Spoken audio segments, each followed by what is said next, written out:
Did you ever have one of those dreams where it feels like so real, so bizarre, but it's like you're really there,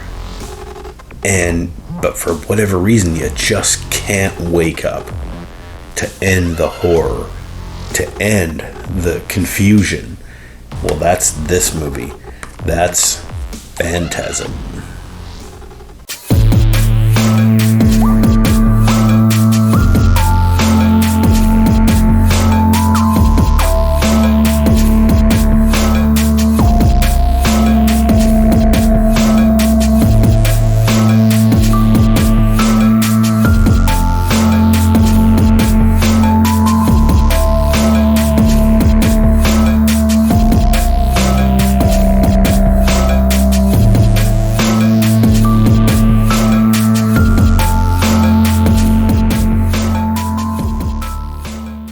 Yeah, Phantasm from 1979.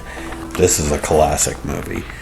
Classic because, well, it's not the goriest of the horror movies that came out in the late 70s, early 80s. It's not the funniest. It's not the scariest. It is one of the creepiest. It is one of the most memorable. Even though, in a way, it's kind of not memorable. Like a dream, you wake up and you're like, there's vivid images in my mind of what I just saw in my dream, but I can't remember the details. Well, for me, that's this movie, because I saw this in the 80s, in the home video era. Probably rented this on VHS or something, or a friend had a copy or something like that.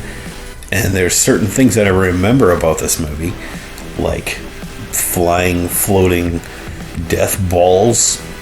The death balls. The knives pop out in little drills and they fucking cling onto your head and blood spurts out and all that stuff. And the tall man, of course.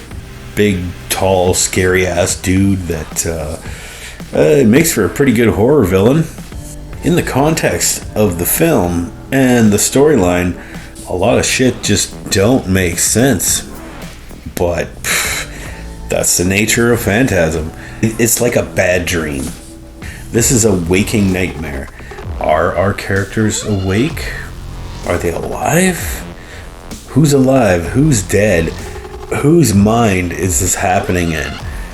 It's kind of a mindfuck kind of movie. Like, I only remember it from little bits and pieces that I saw in home video.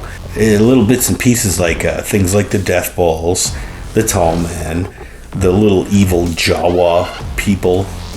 Well, they're not Jawas, they're shrunken dwarves that the tall man puts dead bodies in cylinders and shrinks them down to dwarf size and sends them off to an alien planet to fucking carry more dead dwarves, or what the fuck? I don't know what the fuck is going on here. It's like I dreamt all this shit. Damned if I remember the details.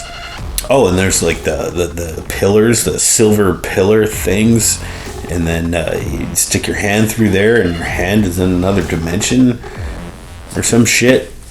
And the tall man, you cut him open and like he has like yellow, gross, like fucking phlegm looking blood.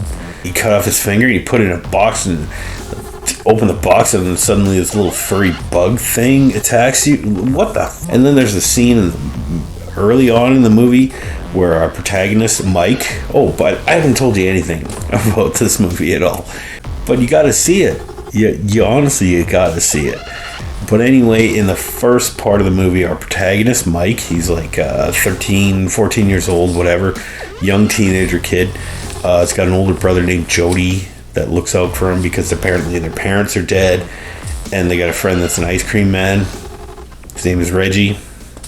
And Reggie's the best character in the movie, by the way. Yeah, there's a part early in the movie where Mike goes to see a psychic lady, old witch lady or something, and with a hot daughter.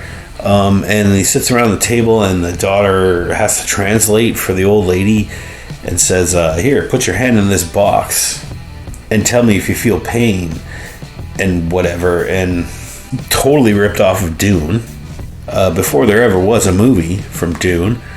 And it takes that scene and puts it in there, and it's like, that's all. It all plays into this weird ass conspiracy. It's like, the gist of it is, there's a mortuary or funeral home in town, and the lead mortician is the tall man, and the tall man is doing things to dead bodies.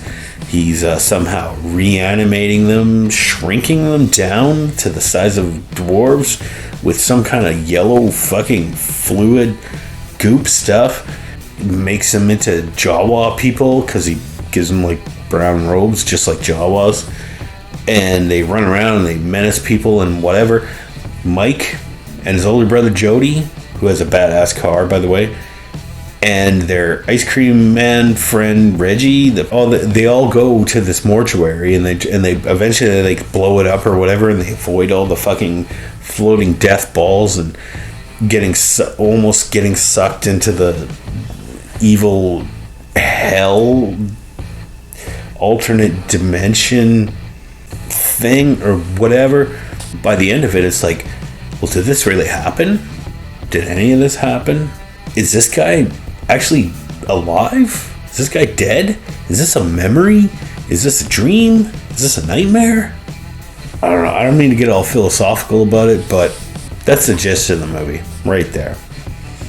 But you do get some pretty funny, memorable kind of gore, half decent like car stunts, and there's a bunch of car crashes and people breaking into cars and like shooting. There's a lot of gunplay in this movie. It's fucking weird. It's weird as fuck. You watch a movie like Phantasm, you're not going to remember all the details or all the plot points, but you're going to remember some of that imagery, and it's going to stick with you. And it has stuck with me. I mean, Phantasm just delivers on the scares. There's a lot of jump scares. This is a first-time director. I think he did a hell of a job here. And it's kind of a shame that the Phantasm franchise kind of petered out after like the second or third one. Second one was pretty good. I actually did a review for that. And there'll be a link at the end of this video. There's no way I could give this a negative review because it's memorable. This is like the most memorable bad dream you've ever had.